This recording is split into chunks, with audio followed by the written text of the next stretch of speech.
Το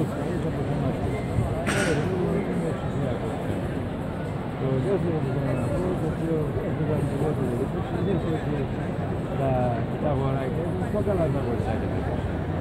Επίσης ένα που ήταν πολύ καλή εντύπωση είναι ότι δεν φορούσε εκτός χωρίς τα κούλια τα χωρίς.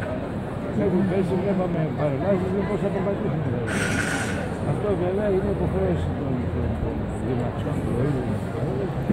Ήρθες με τα κούλια, αντίρρωσες, ήρθες πάρτε μια απογραφή. Γιατί είναι άσχημο το θέμα. Αυτά. Είναι ωραία μέρα. Πώς αυτογείστε τώρα με τον τακούνι, πώς θα τακούνι.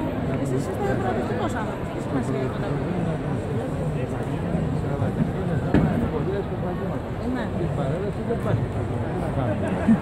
Όλα τα άλλα τα βοήθεια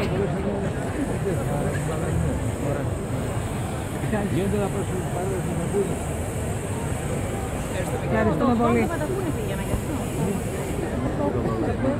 Ήταν έτσι το έθιμο, ήταν έτσι το... Έλα, φτάνει.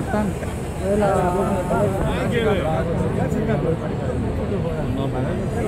αλλά γιατί είστε κατά των παρελάσεων, κύριε Δημαρχέ?